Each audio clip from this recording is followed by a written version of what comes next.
With that being said, back here on Wake Up Call with Dan Tortora, inside of the Cafe Kubal studios. Head to cafekubal.com to get your information on Cafe Kubal as far as mobile cafe coming to you, their local delivery, which is free, no delivery charge for Onondaga County, as well as all of their neighborhood cafes at 401 South Salina Street, 324 West Water Street, 3501 James Street, 208 North Townsend Street, and inside of Golisano Children's Hospital. You can now get the DT special. That's what's in my cup, and you can get that today by going off and asking for the pumpkin spice chai and or the DT special, and they'll take care of you with that at any of the locations, as well as pick up for mobile order to go and get yourself the pumpkin spice chai. I have mine with almond milk. You can get yours however you'd like it at Cafe Kubal today. With that being said, thank you for listening on mixlr.com/wakeupcalldt, and thank you for watching on Facebook.com/live-now-DT every Monday through Friday from 9 a.m. to 11 a.m. Eastern Time. You know that he is normally in his post every Thursday from 9 a.m. to 10 a.m. in the first hour with us. That is Papa Joe. That is his spot, and he has put down a flag. That is his place. But this week we're going to be out at Cafe Kubal, opening up our opportunities and our on-site shows at Cafe Kubal. So because we're going to be ushering in a new era of Wake Up Call on-site on location at Cafe Kubal in downtown Syracuse, we are shifting the schedule a little bit, but I was not going to let a week go by without Papa Joe because I know better and I love him too much. So let's bring him on to the show. 2 days early, PJ, a little blessing here for all my early week people. Papa Joe is here with us from the Sunshine State. PJ, how you doing? Oh, thank you, Daniel. That was nice. Nice intro. Hey, it's a new week. More football. Got baseball playoffs coming up. Got the Preakness coming this Saturday. I'm ready to go. I'm fired up. You got a lot of good stuff going on. And how about this? We got to jump right into. There's so much for us to talk about, and I want to apologize to my other mom, Miss Mary, because we're going to talk about Florida State today, and it's not going to be positive. So, but we will. But we'll do that. We'll do that in a minute. Before we go there, Mike Leach, former head coach of Gardner Minshew, got him to transfer from East Carolina to Washington State. Then Mike Leach transfers himself from Washington State to Mississippi State, goes to the SEC, first game as head coach of Mississippi State, playing reigning national champion LSU on the road, and beats them. Bring me into Mike Leach and Mississippi State doing what no team has done since 1998, with Michigan losing. The last time a number one reigning champion lost the first game of the following season. What's going on with your boy Mike Leach and this Mississippi State team? For the last couple of years, I've been on Mike Leach's train the whole time. He's a brilliant quarterback coach, great offensive coordinator. He looks for talent. He knows what he's looking for.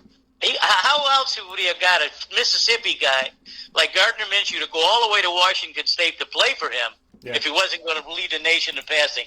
And, of course, KJ Costello is the same kind of guy. He's an older guy. He's a grad assistant. He's 23 years old. He knows his stuff. He knows Mike Leach. It's a no-brainer. I mean, I saw this coming because I knew what kind of player he was. And, of course, anyone who follows football knows what Mike Leach is about. It was a blast to watch. Coach O, he was hurting on the sideline, Daniel. He had terrible expressions on his face. He couldn't figure it out. I mean, he's supposed to be a defensive coach, and he lost a lot of players. We know that, but you're supposed to plug him right in at LSU and Alabama and places like that, in Clemson. But all the plugging he was doing wasn't working because this kid just ripped him for 623 yards and a million touchdowns. So it was fun to watch. I'm glad we don't play Mississippi State. I'm happy for that, but I'm pleased with they brought Mike Leach and Lane Kiffin to the SEC for a reason, and that's to score points. Period. These guys can't spell defense. They don't care about it. All they want to do is outscore the other guy.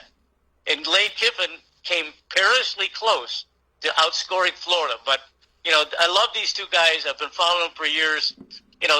they're just smart. They're just brilliant guys, and they're brilliant offensive strategists. And it's good to have them in the SEC. And we look at this, in the game for Mississippi State, K.J. Costello, 36 of 60 passes, so over 50% there, 623 passing yards, 5 touchdowns to 2 interceptions. I want to stop right there for a minute. 623 yards passing. That takes some players 3 games to do.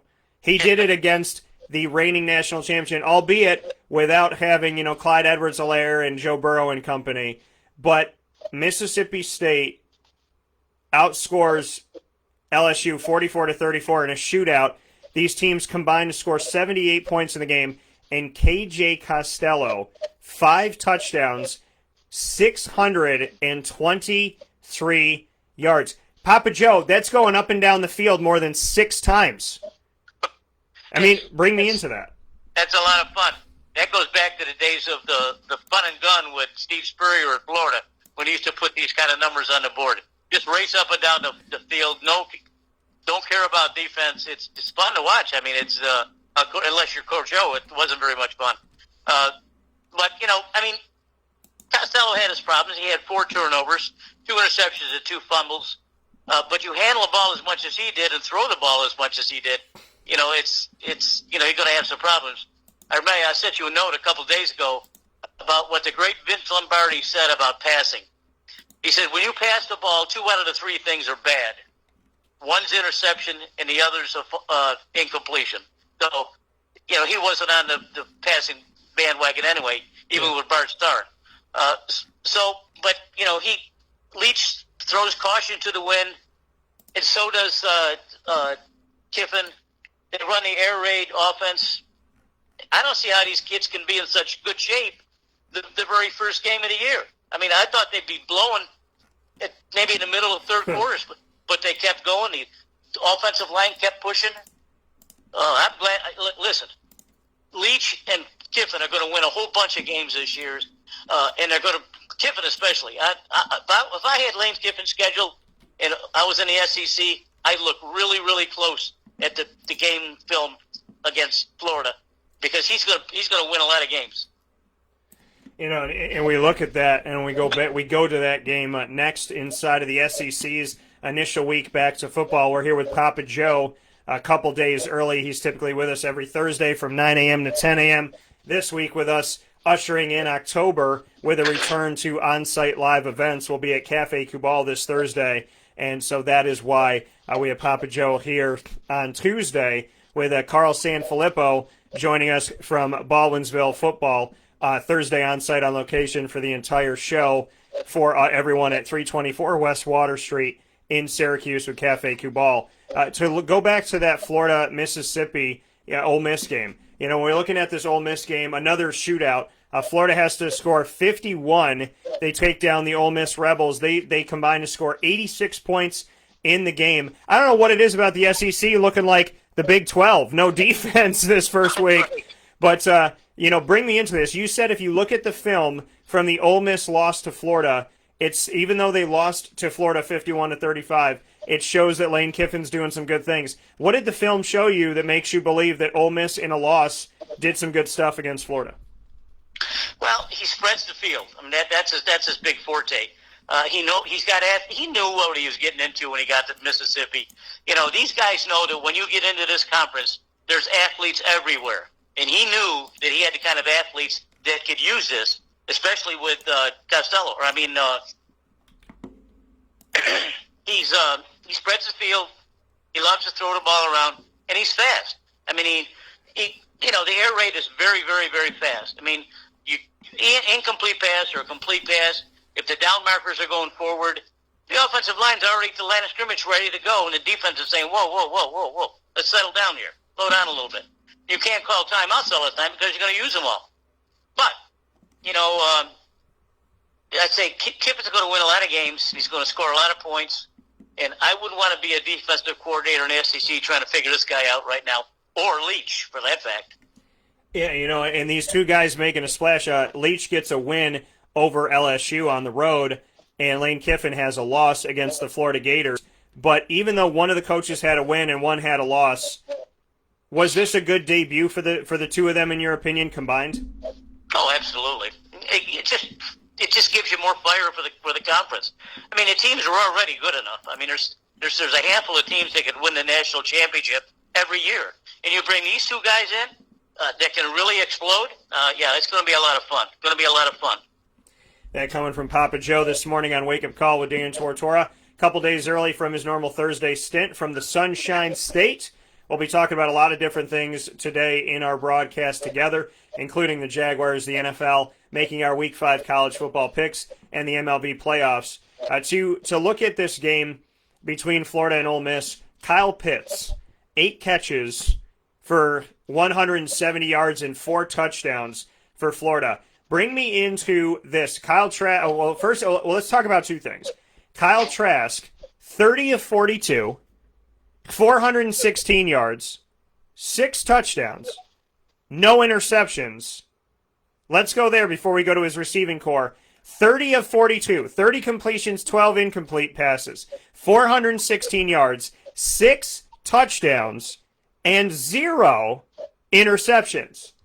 Hello and welcome to the Kyle Trask Gators. People were a little bit worried about him last year. I don't know if you get worried about him after this debut. What are your thoughts? No, he's a real deal. Again, he's an older quarterback. He's 23 years old.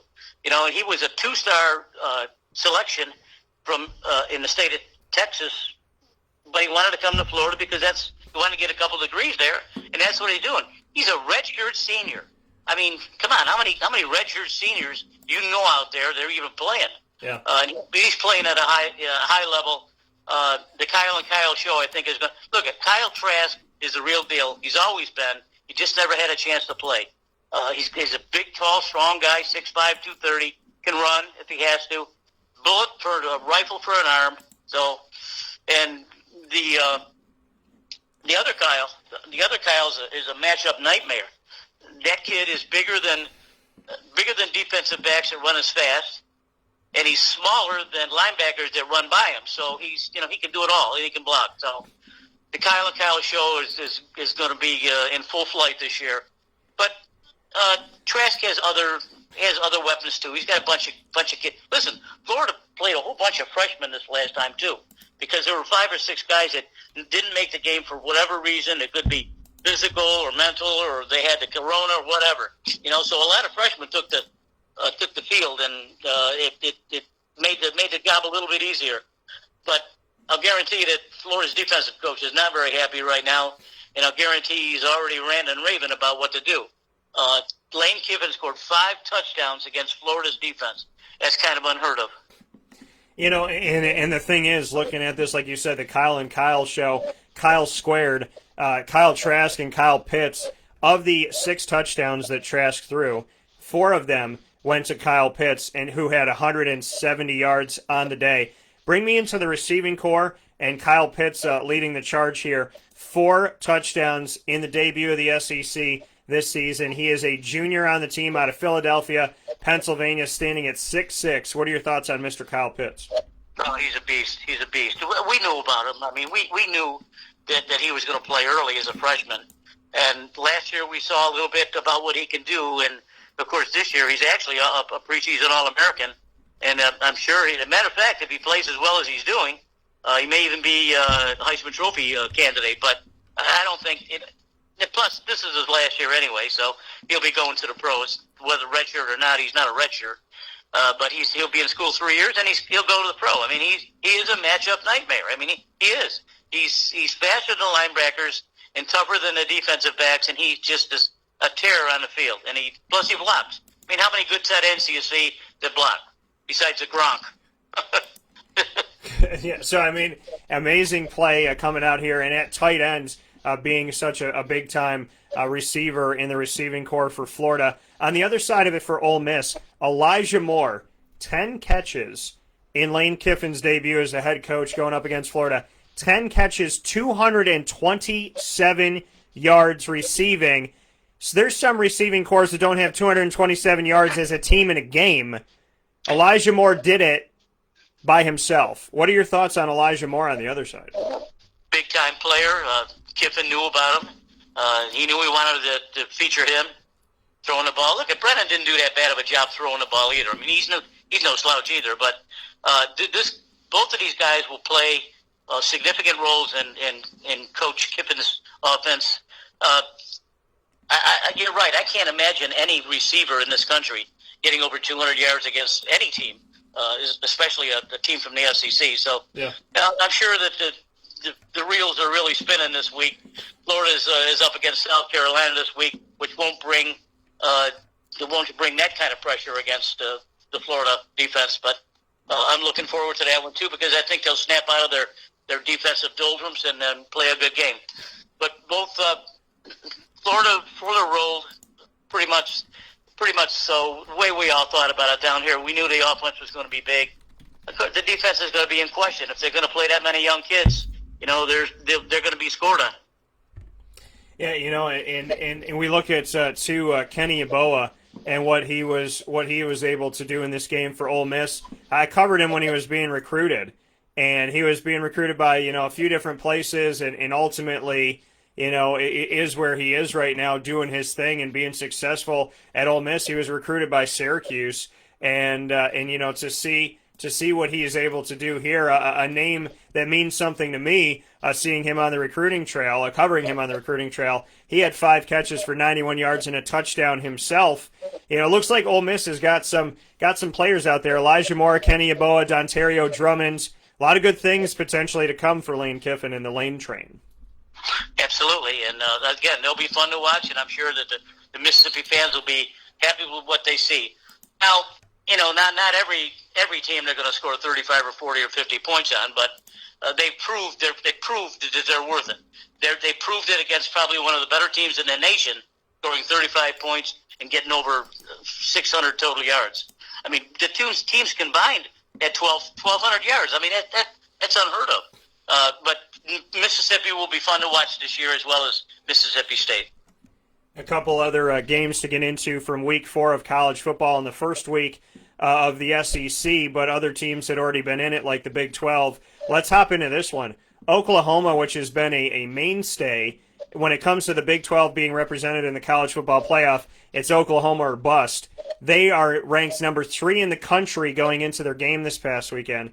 They lose at home, being ranked number 3 in the nation, against unranked Kansas State, 38-35, PJ. Tell me about this one. Oh, geez. Old Coach Snyder's probably rolling around in his retirement home thinking about that one. It was an abomination. I don't think that Kansas State will ever play that good, maybe not play that good again this year. Oklahoma came in with their another prize quarterback named Spencer Rattler, going to take over the reins of the other guys that have been coming through Oklahoma. He threw for a ton of yards, but he made too many mistakes, threw too many interceptions. So, Oklahoma, frankly, I think Oklahoma is probably out of the national title conversation now. I really shouldn't say that in the very first week of the season, or the first 2 weeks of the season. I just don't think they got it this year. I mean, Rattler is going to be, he's a freshman, I think, redshirt freshman. So I think he's going to be a hell of a quarterback. But I just don't think that he's got the surrounding cast to make Oklahoma a consistent threat for the NCAA championship this year. So I'm sort of crossing them off my list right away. Yeah, we go back and look at this game. Oklahoma was up on Kansas State at home in the third quarter, 28-7. From there, Kansas State would score 5 of the next 3 scores, or 5 of the next 6 scores, I should say, came from Kansas State. There were 6 scores after that 28-7 lead, 5 of them on the side of Kansas State, 1 on the side of Oklahoma. How about this, PJ? Down 28-7, they come all the way back. The last 4 scores of the game come from Kansas State. Kansas State ends the game with 24 unanswered points from Oklahoma. What are your thoughts? Oh, embarrassing. Lincoln Riley's probably going crazy. He's another guy that's going to be spinning the reels today looking at his defense. A lot has to be said about the start of the college football season this year. The kids didn't have enough practice time. the COVID is raising hell with everyone. It's really not comfortable to really talk about all these kind of things that should happen, but it didn't happen because of the various areas of concern, and certainly not hitting. Even Syracuse is guilty of that too. But not hitting there for the number of weeks, and you come into a game like this cold, and you're going to get your butt handed to you. Unfortunately, that's what happened with Oklahoma.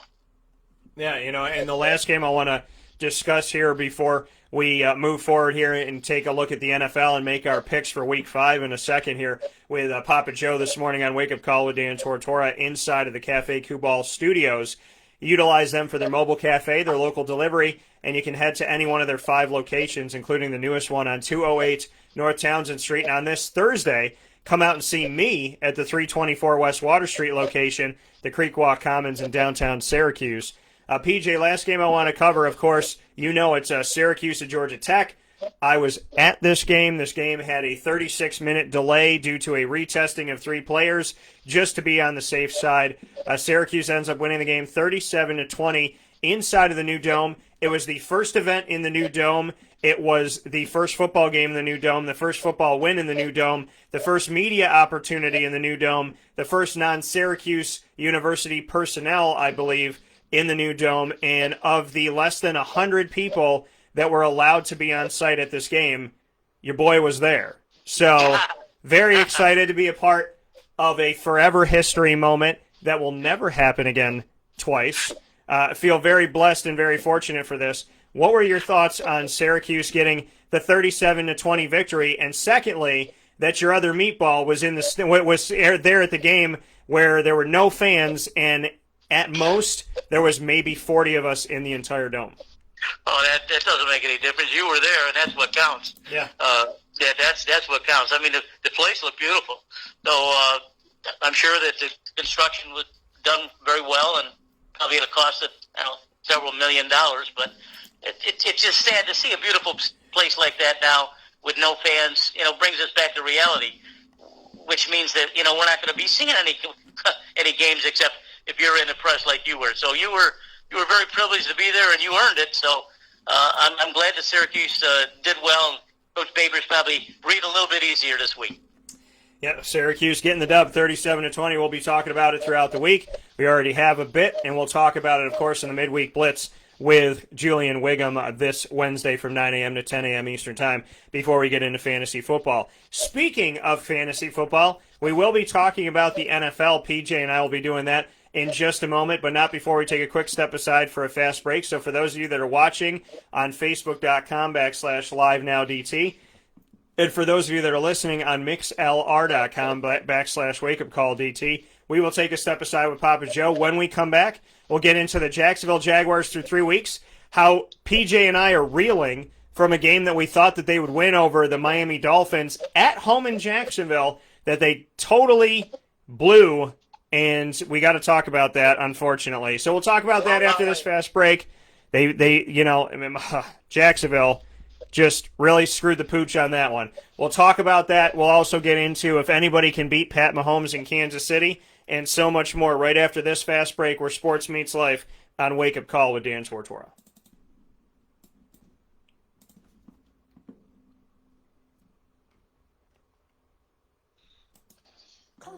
It's what happy tastes like. Do you know why? Because we make ice cream. Creamy, rich, flavorful ice cream. Not yogurt or iced milk like some of our competitors. Ice cream. Fresh, by hand, daily. For the calorie conscious, we have something new for you. Our new Carbolite. Same great flavor, creaminess, and texture of our regular ice cream with only 35 calories an ounce. So whether you want an ice cream cake, flying saucer, dasher, carvalanche, hard or soft ice cream, we will satisfy your craving with our fresh, handmade regular or new Carbolite ice cream. Carvel away. It's what happy tastes like.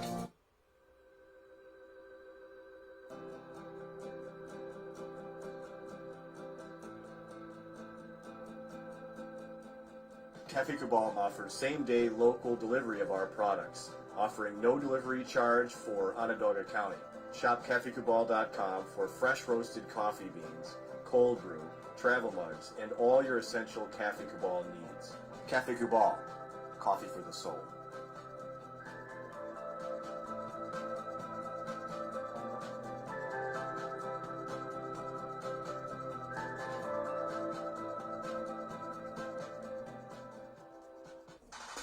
The Wildcat Sports Pub in Camillus, New York is located on 3680 Milton Avenue in the Home Depot Plaza. It is your family-friendly sports bar and restaurant.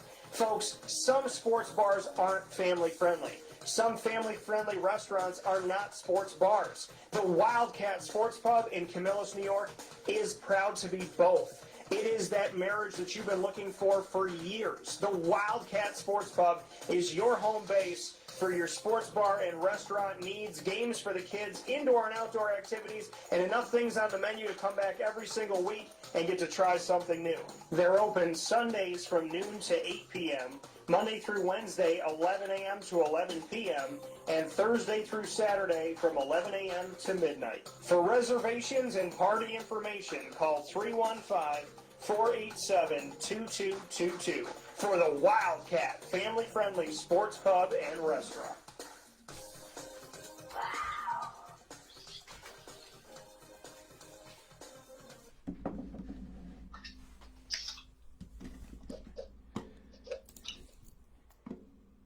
Welcome back here to Wake Up Call with Dan Tortora on WakeUpCallDT.com, your one-stop sports shop, and on MixLR.com/WakeUpCallDT. Proud to be here with you every Monday through Friday from 9 a.m. to 11 a.m. Eastern Time.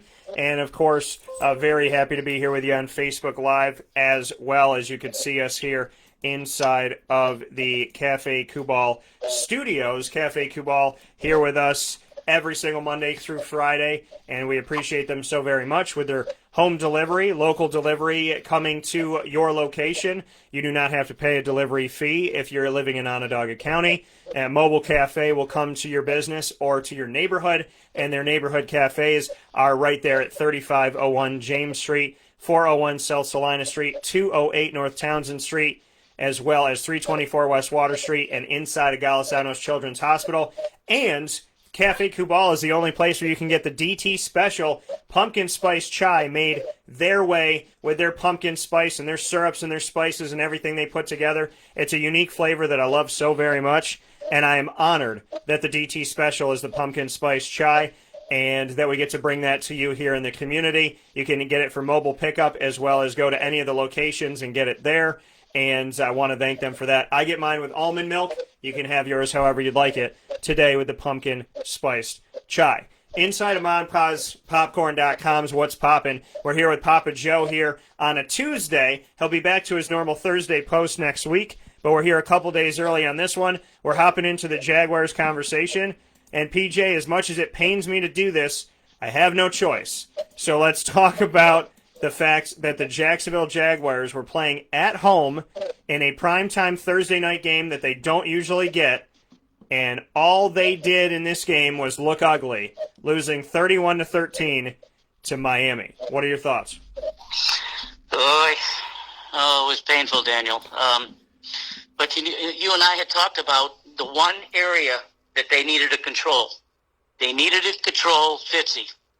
Fitzy's a streaky guy. If he's on, forget about it. If he's off, he looks like he's 40 years old, which he's pretty close to being.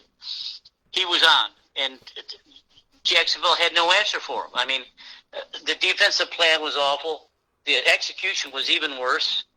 You know, Minshew did what he could, but, you know, there's a pattern evolving here with Jacksonville that I don't like, and that is deferring for the kickoff to the second half. I don't like that. If you win the toss, you take the damn ball and run it down the field, pass it down the field, and score.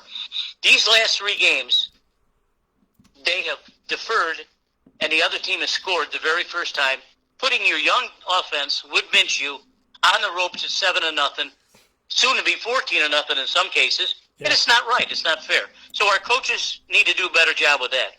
Irrespective of that, the Jaguars did not play well at all. I mean, they were outcoached, they were outplayed, and they were outscored. So there's not much we can say. I mean, I had a feeling that when Fitzy started throwing some stuff around and guys are catching it, and all of a sudden he's 6 out of 8 or 8 out of 9, and ridiculous numbers.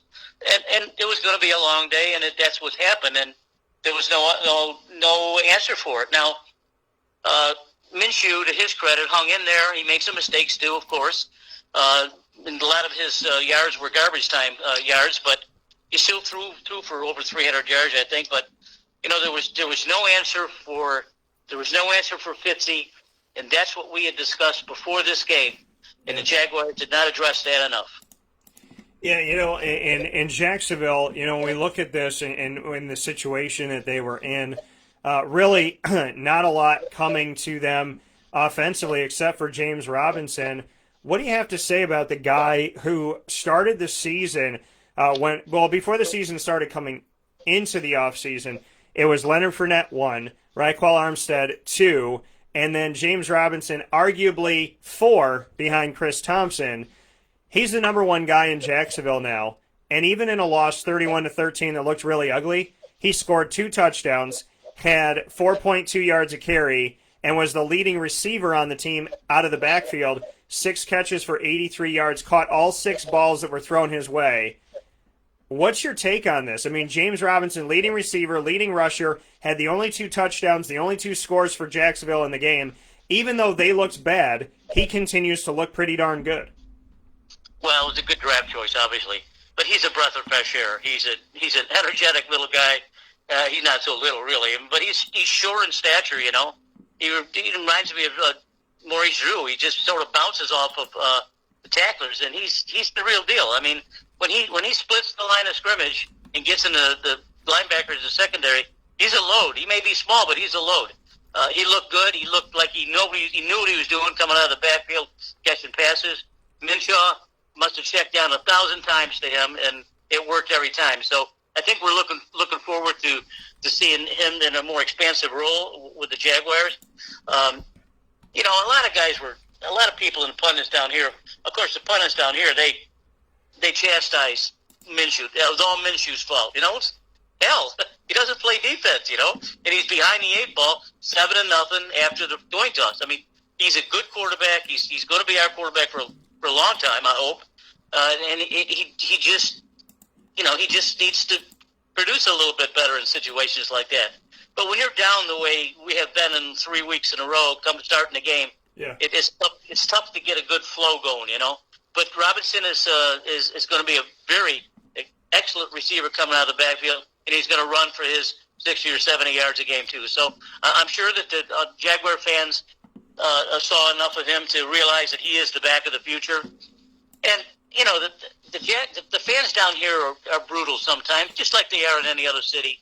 If you lose a game that you're supposed to win at home, and they didn't do it, and of course the papers were full of everything, the online quotes were everything that Jaguars suck, they can't do that, da da da da da. Well, we'll see, but I'm in their corner because I like the products they're putting on the field, and I like to see their defense sharpen up a little bit better.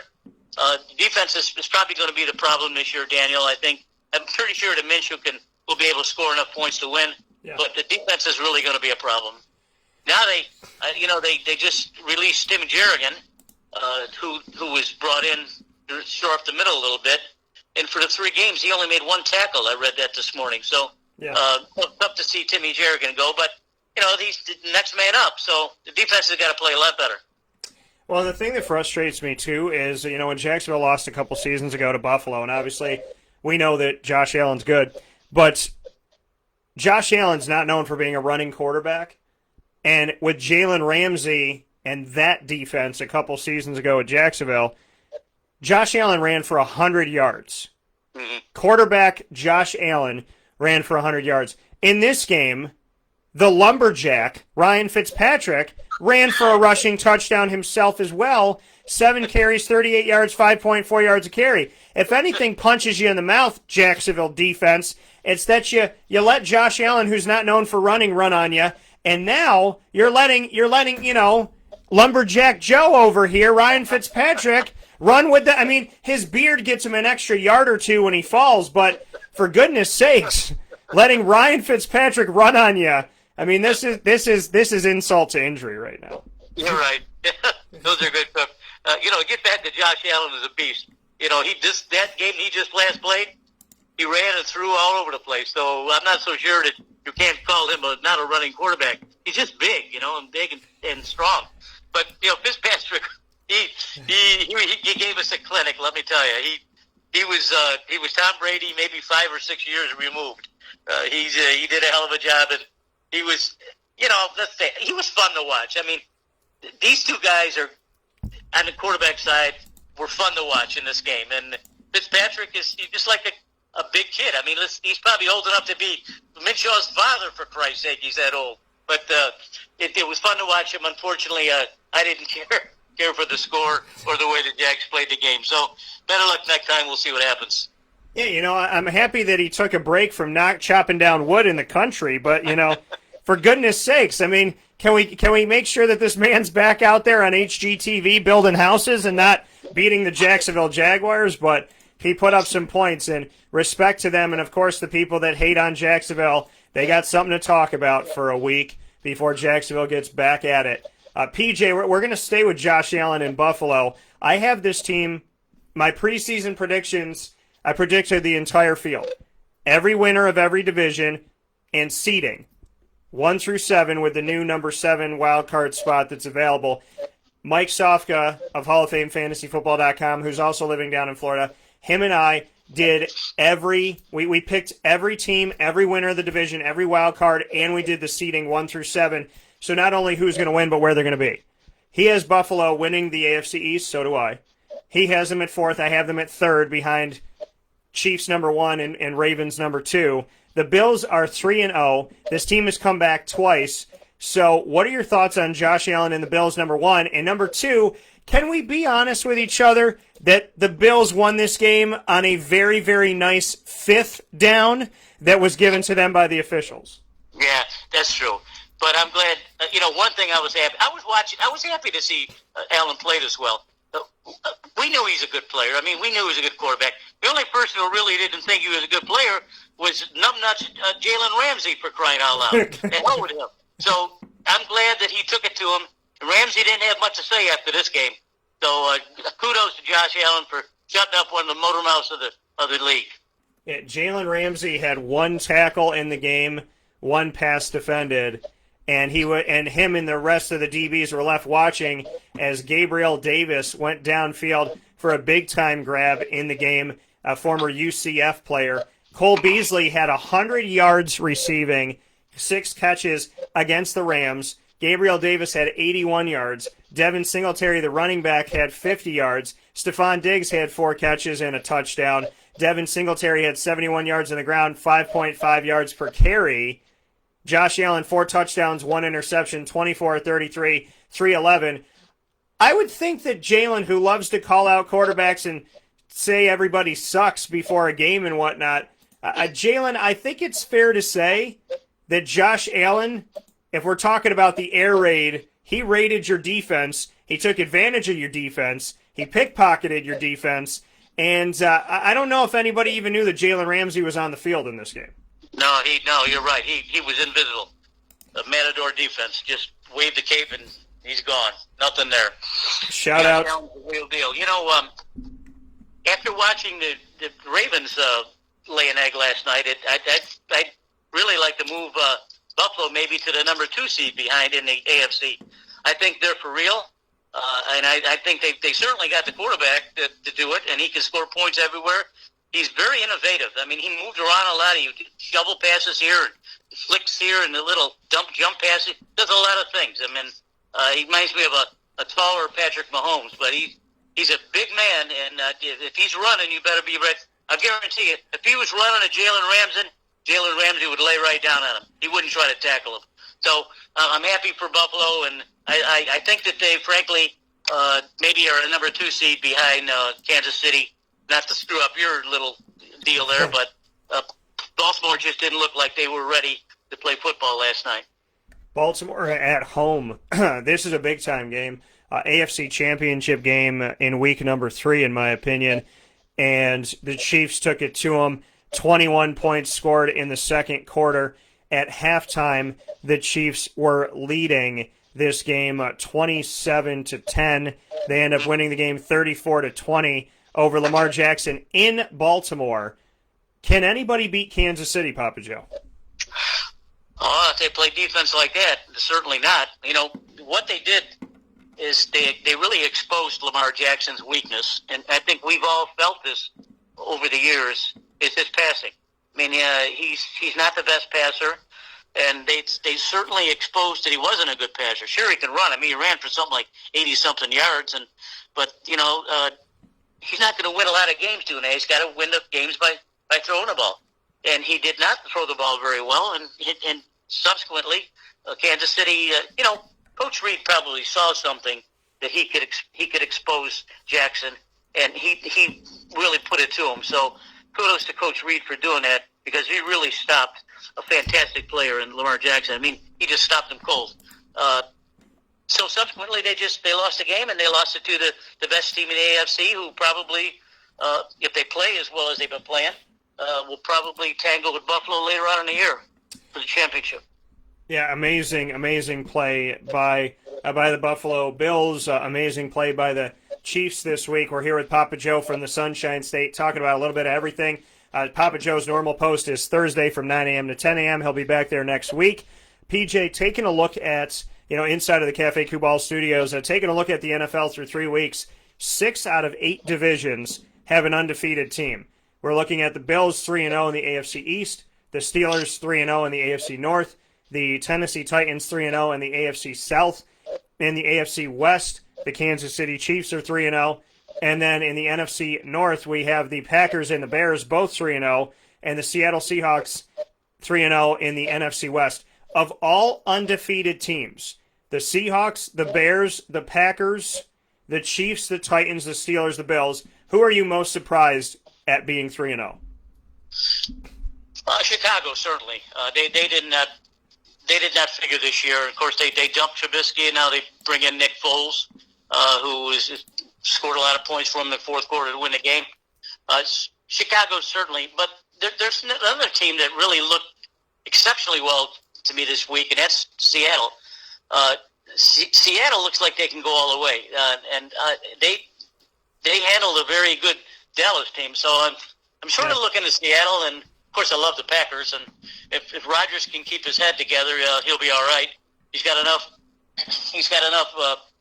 talent around him now to make some noise this year. Chicago, I'm sure, will fall by the wayside because I don't think they're good enough to win on a consistent basis. So I'm looking at really Green Bay and Seattle to take over that conference. Maybe the Rams if they can wake up again.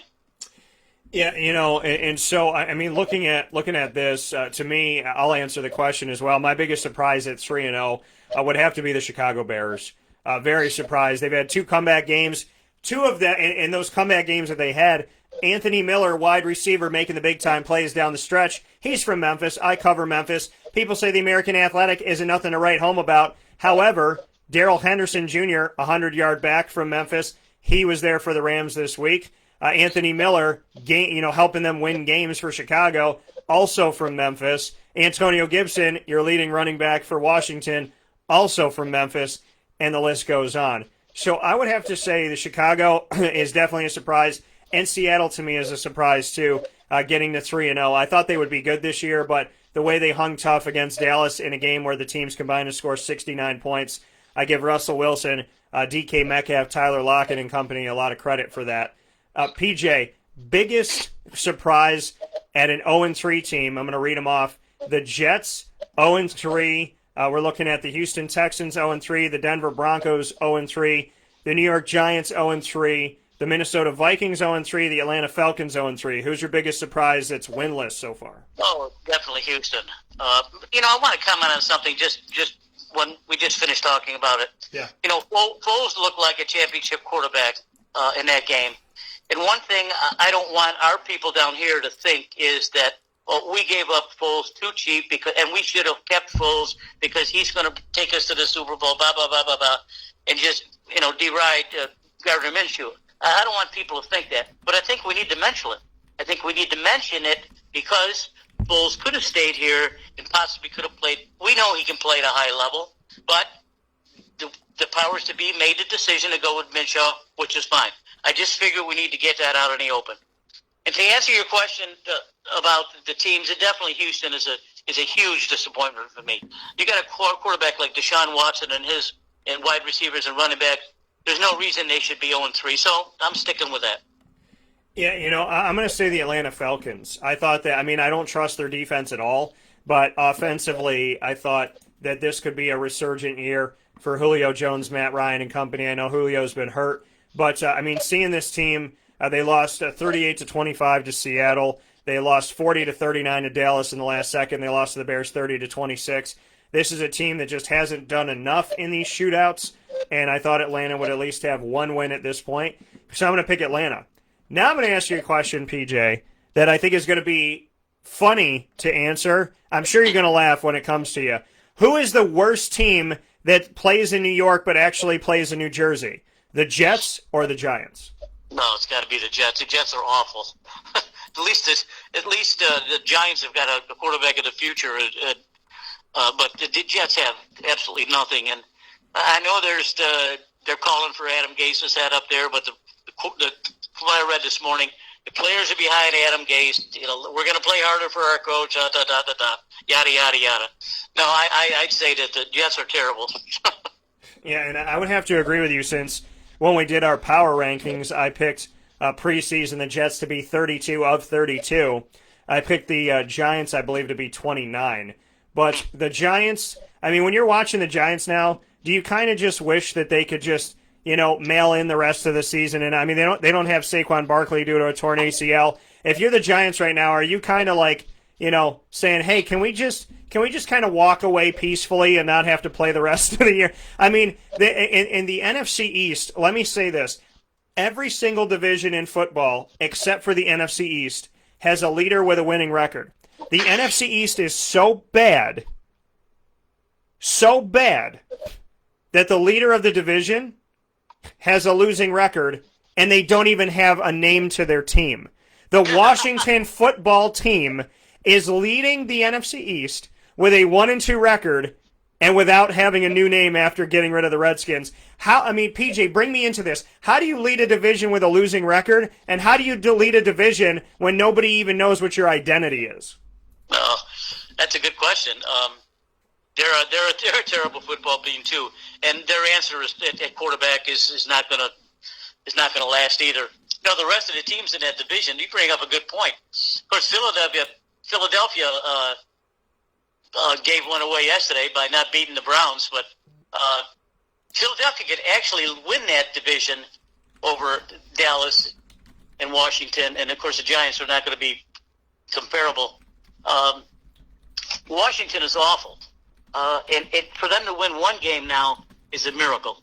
And I wish Haskins the best, but I don't think he's going to be. I don't think he's the answer at their quarterback. Yeah, Washington, amazing to me. Looking at this division, they're leading at 1-2. The Cowboys are 1-2. Philly's 0-2-1. The Giants are 0-3. What does Joe Burrow have to do to win a dang game, PJ? He goes to the brink with Cleveland, and he goes to overtime with Philadelphia. What does Joe Burrow have to do? He is 0-2-1 as an NFL starter, but I think that he's played well enough to win one of these games. What do you think? Oh, he came into this league with a lot of fanfare. He came in this league thrown for the most yards in college football history in a year. Didn't lose a game, and he's pissed. He doesn't like losing. I heard that yesterday, point blank from him. I'm pissed. I don't like losing. He's the real deal. And Cincinnati better start building that team around him, protect him, or they're going to lose him. Because the kid's going to get killed this year if he's not protected. But he's going to be a good one, Daniel. He's fun to watch. He has a very quick release. I didn't, watch him in college. He didn't really have that quick a release. I didn't see it because his receivers were so wide open all the time, and he could put the ball on a dime. But he fired the ball in some tight spaces, and he's the real deal. Joe Burrow is going to lead Cincinnati to some victories, and I don't think it's going to happen this year, but I think that they're going to be pretty competitive in some of their games. And the rest of the league better try to defend this guy because he can run 300 yards up on you in a hurry. And the thing is, looking at what Joe Burrow's been able to do in this last game where they tied the Eagles on the road 23 apiece. How about this? And something that we can thank the NFL for this, that Joe Burrow plays for LSU, T. Higgins plays for Clemson, but thanks to the NFL, they get to play with each other. T. Higgins gets 2 touchdowns in this game from Joe Burrow. What's it like to see a Clemson and an LSU together? I mean, obviously they didn't win the game, but something pretty special for T. Higgins and Joe Burrow. For sure. T. Higgins is a first-class receiver, speed to burn, big, strong guy. I think that combination is going to be around for quite a while. I think that T is going to be Joe's little security blanket when he needs a 3rd and 8 or a 4th and 5 or something like that.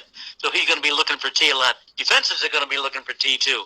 So kudos to those guys. They're great young players to watch, and I wish Cincinnati the best going forward.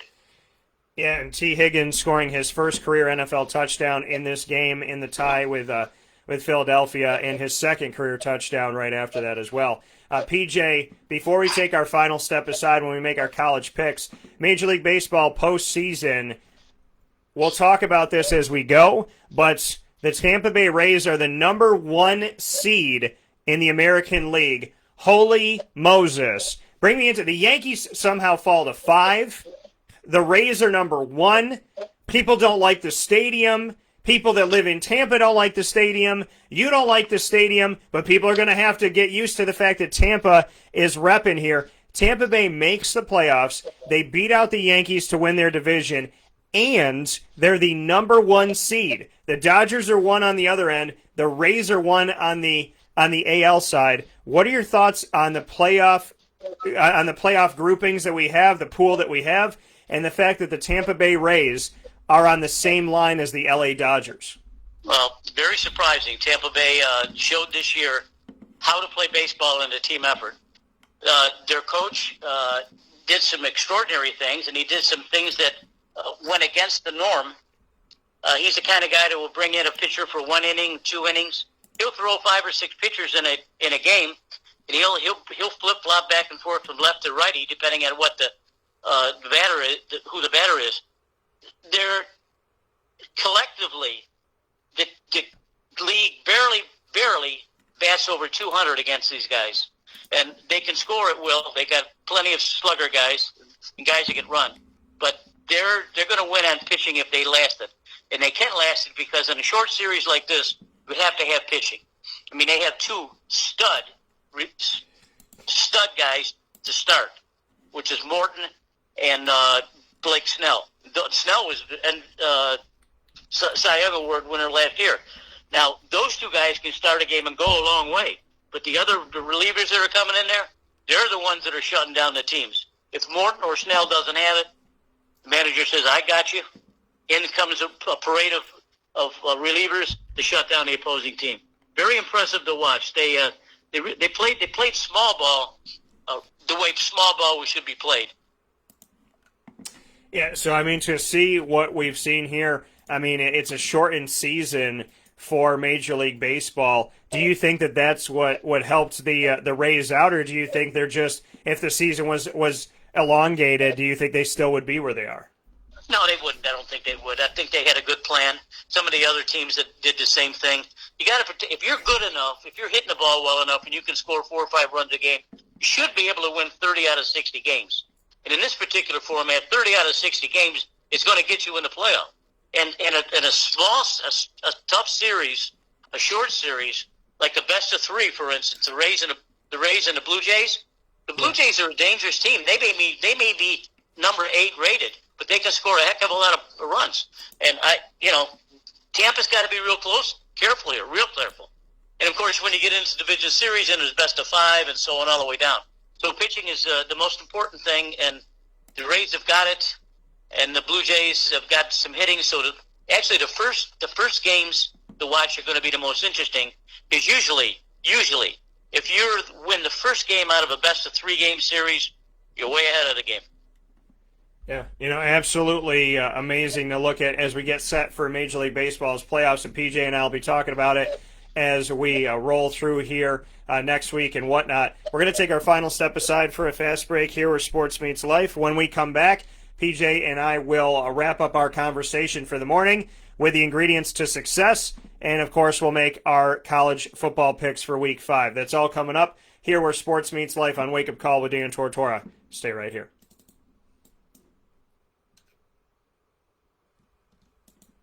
I'm George Townsend of Honda City with some good advice when buying a new car. The true cost of owning a new car is determined by the appraised value when you trade it. No vehicle appraises higher than a Honda. Next, look for low APRs and deep discounts. You also want low maintenance costs and great fuel economy. That's why my advice to you is to buy a new Honda. Looking pre-owned, visit our Honda Certified Used Car Center. Honda City, 7140 Henry Clay Boulevard, Liverpool, or HondaCity-CNY.com.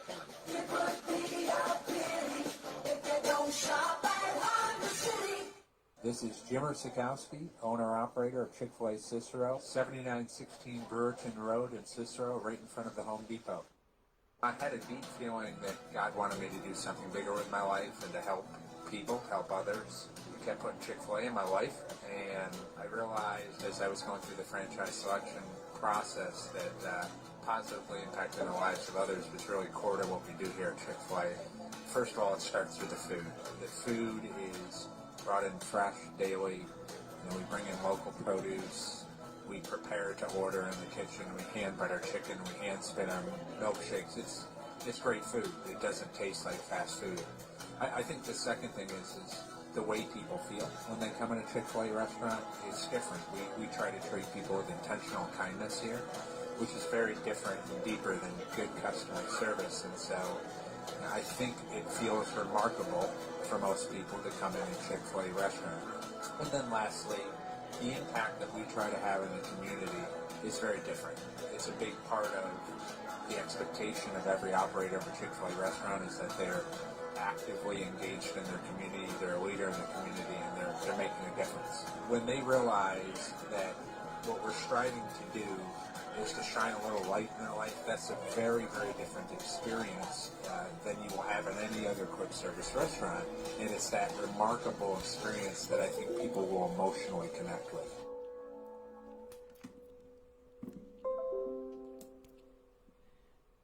Welcome back here to Wake Up Call with Dan Tortora on WakeUpCallDT.com, your one-stop sports shop, and on MixLR.com/WakeUpCallDT. Proud to be here with you every Monday through Friday from 9 a.m. to 11 a.m. Eastern Time, where sports truly meets life. We're hanging out with Papa Joe a couple days early inside of MaandPazPopcorn.com's What's Poppin'. Go online to MaandPazPopcorn.com. You can live where Papa Joe lives in Florida. You can be here in Central New York or anywhere in the world and order from MaandPazPopcorn.com and have them deliver your favorite flavors to you. And if you use the promo code DT20, that is my promo code. If you use DT20, you will get 20% off of your order at MaandPazPopcorn.com. I am the only way to get you 20% off, so utilize it.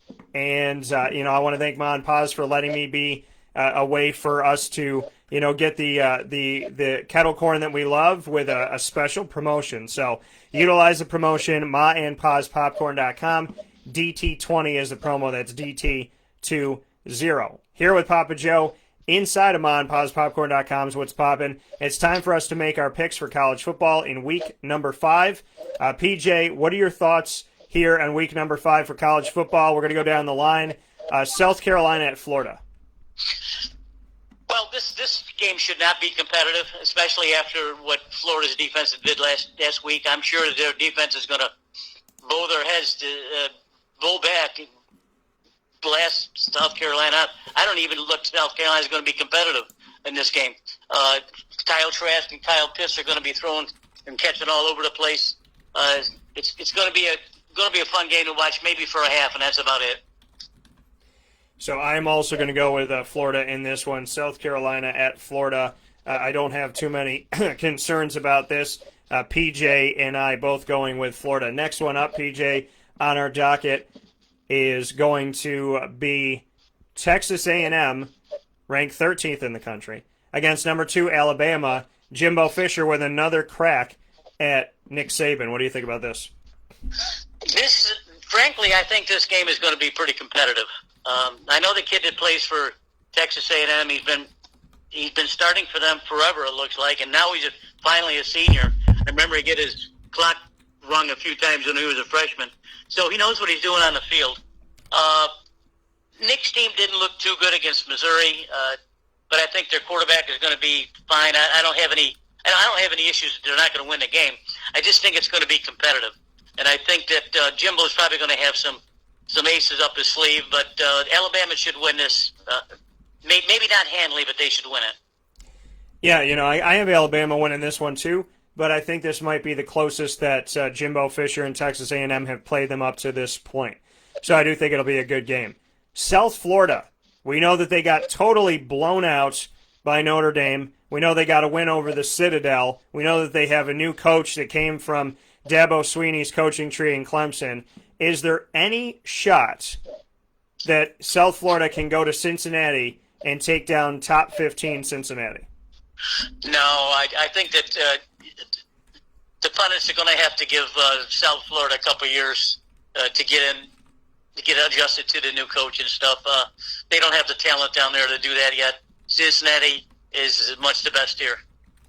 Yeah, I'm going to go with Cincinnati in this one as well. I think we're going to be talking about South Florida, especially recruiting-wise and whatnot. Could be talking about some good things in the upcoming future, but as of right now, I do not think that they're going to get a victory in this game. Number 7, Auburn, against number 4, Georgia. Auburn comes into the SEC with a win over Kentucky, 29-13.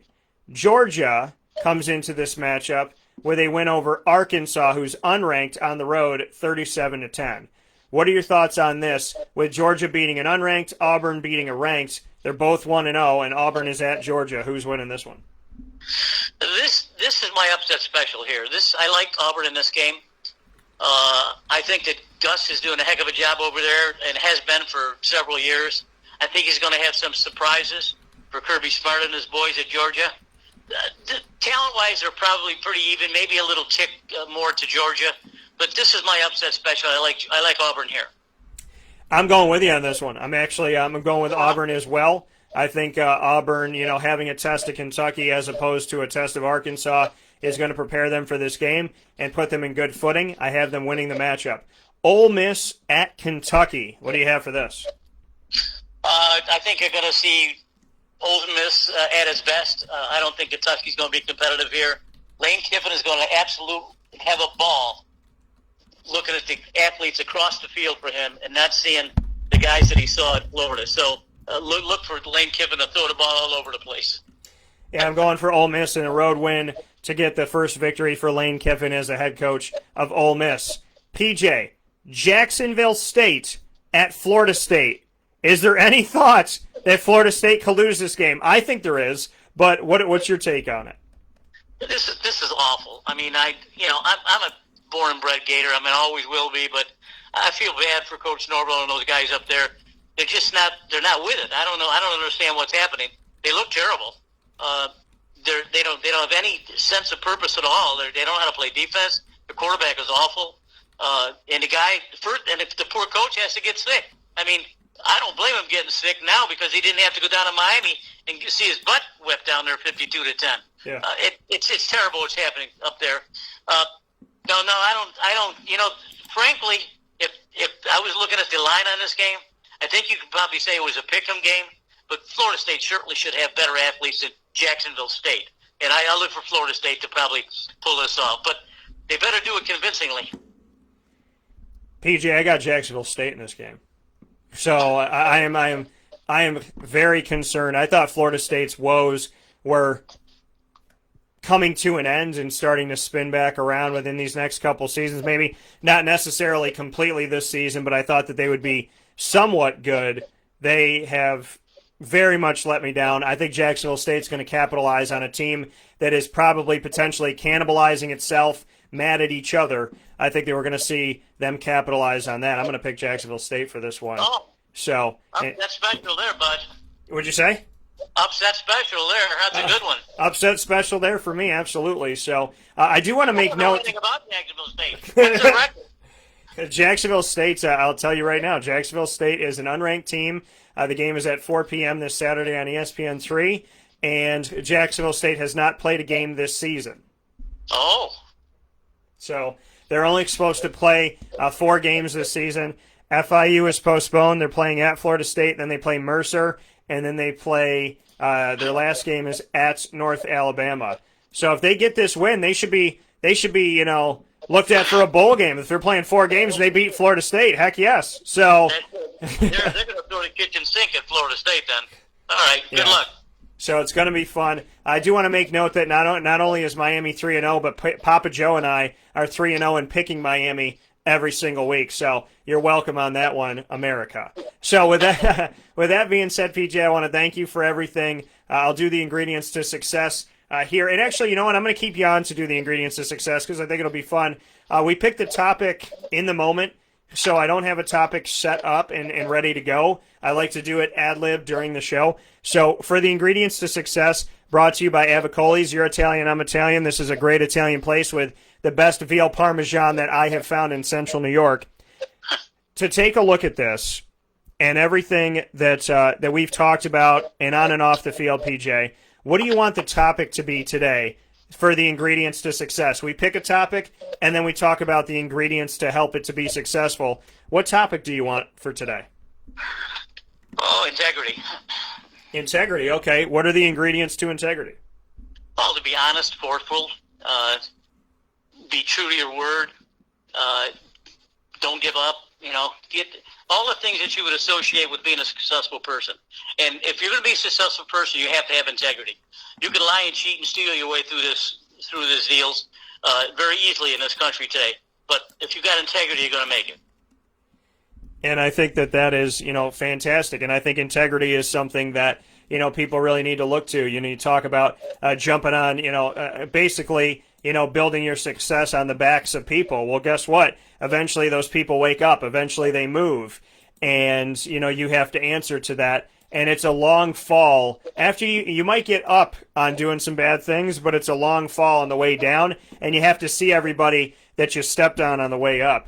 I think there's a lot to be said about integrity. It might take a lot longer to get to the top of the mountain, but when you get up there, at least you know that you did it fairly. And if you are to fall, people will catch you and push you back up, as opposed to watching you just plummet to your death, essentially. So, I think the way that we rise, Papa Joe, it shows the people anybody can get to the top of the mountain, but the way that you rise decides whether or not you can stay up there or if you fall all the way back. That's right. That's true.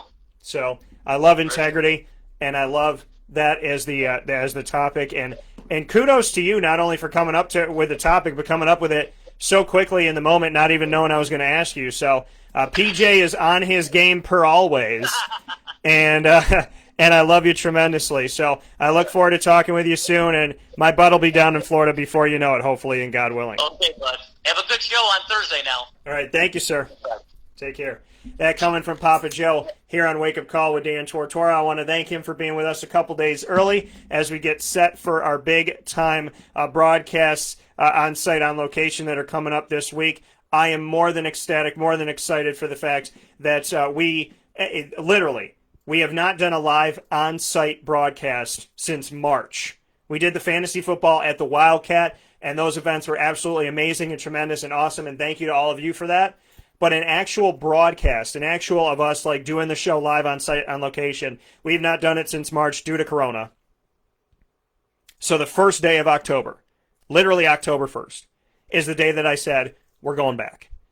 The morning cast, this show, Wake Up Call with Dan Tortora, our typical morning show from 9 to 11 a.m., is going to be on site, on location at Cafe Kubal.